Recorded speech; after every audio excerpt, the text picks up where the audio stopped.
আসসালামু আলাইকুম, hello everyone, welcome back to my channel Ferdousi kitchen and blog. কেমন আছো সবাই? চলে আসলাম নতুন একটা রেসিপি নিয়ে। আজকে আমি তোমাদের তৈরি করে দেখাবো শুটকি দিয়ে সবজি রান্না। তো তার জন্য এখানে আমি 4 ধরনের সবজি নিয়েছি। এখানে আমি নিয়েছি আলু, ডাঁটা, ঢেঁড়স আর তার সাথে নিয়েছি 3 থেকে 4টা করলা। আর করলার বিচিগুলো কিন্তু আমি ফেলে দিয়েছি। তারপর আমি মাঝখান থেকে কিন্তু কেটে নিয়েছি। অন্যদিকে চুলায় আমি বসিয়ে দিলাম কড়াই। তো কড়াইতে দিয়ে দিলাম পরিমাণ মতন তেল। তেলটা গরম হলে এখানে আমি দিয়ে দিব পেঁয়াজ কুচি, রসুন কুচি আর মরিচ। এখন এটাকে আমি হালকা করে ভেজে নিব। তো তোমরা চাইলে কিন্তু তোমাদের ঘরে যেই ধরনের সবজি থাকবে সেই ধরনের সবজি দিয়ে কিন্তু এই শুটকি দিয়ে সবজিটা রান্না করে নিতে পারো। আর এই শুটকি দিয়ে সবজি রান্না করার সময় কিন্তু যত ধরনের সবজি দিবে তত কিন্তু এই তরকারির স্বাদ কিন্তু আরও বেড়ে যাবে। তো দেখো এখন তেলের মধ্যে দিয়ে দিলাম আমি 2টা শুটকি। এখানে আমি দিয়ে দিয়েছি চ্যাপা শুটকি। তো তোমাদের কাছে যেই শুটকিটা থাকবে সেই শুটকি দিয়ে কিন্তু এই রেসিপিটা তৈরি করে নিতে পারো। কিন্তু সবজির সাথে কিন্তু সবচেয়ে ভালো মানানসই এই চ্যাপা শুটকিটাই। আর এতে করে কিন্তু সবজির মধ্যে অনেক সুন্দর একটা ঘ্রাণ চলে আসে আর খেতেও কিন্তু দারুণ লাগে। তো এখন শুটকিটা ভাজার পরে এখন আমি এখানে দিয়ে দিলাম পরিমাণ মতন হলুদ আর মরিচের গুঁড়া। তো এখন সব কিছু কিন্তু ভালোভাবে আবারও একটু তেলের মধ্যে ভেজে নিব 5 থেকে 6 মিনিটের জন্য। আর এই শুটকি তরকারি কিন্তু ঝাল খেতে বেশি ভালো লাগে, তাই কিন্তু আজকে আমি গুঁড়ামরিচ আর কাঁচামরিচের পরিমাণটা একটু বেশি করে দিয়েছি। তো দেখো অলরেডি কিন্তু সব কিছু ভাজা হয়ে গেছে। এখন কিন্তু এই পর্যায়ে মশলাটাকে ভালোভাবে কষানোর জন্য একদম সামান্য পরিমাণের পানি দিয়ে দিলাম।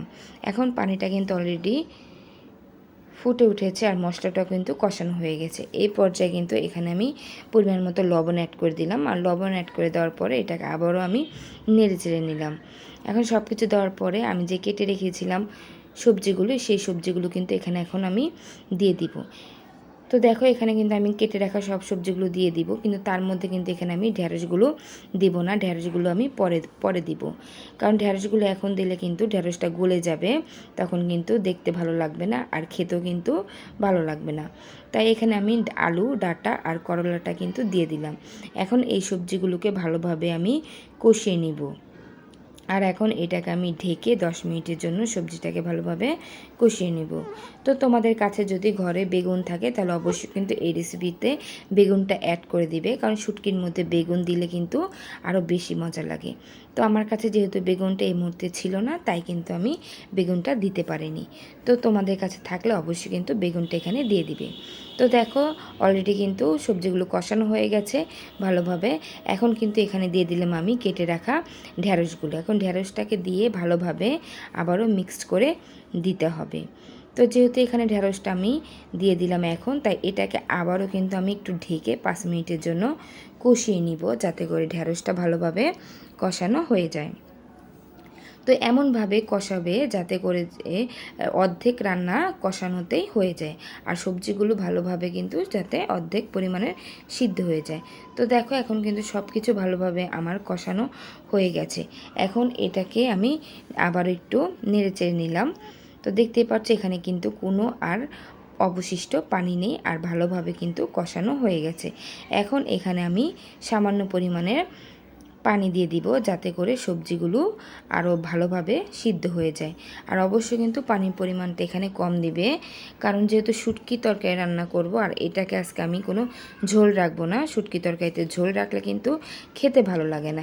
একদম এটাকে আজকে ভাজা ভাজা করে রান্না করব, তাই ঝোলের পরিমাণটা একদমই আমি এখানে কম দিব। তো দেখো এখানে কিন্তু পানি দিয়ে দিয়েছি আমি অলরেডি। এখন এটাকে আমি ঢেকে রান্না করে নিব 10 মিনিটের জন্য। তো 10 মিনিট পরে আবার কিন্তু ঢাকনাটা তুলে নিলাম আর দেখো ঝোলটা কিন্তু অলরেডি কিন্তু ফুটে উঠেছে।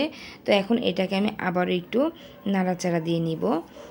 আর দেখো কালারটা কিন্তু দারুণ এসেছে আর দেখতে কিন্তু খুবই সুন্দর লাগছে। তো দেখো এখন এটাকে আমি আবারও কিন্তু ঢেকে যেই পর্যন্ত নাকি পানিটা শুকিয়ে না যাবে সেই পর্যন্ত কিন্তু রান্না করে নিব।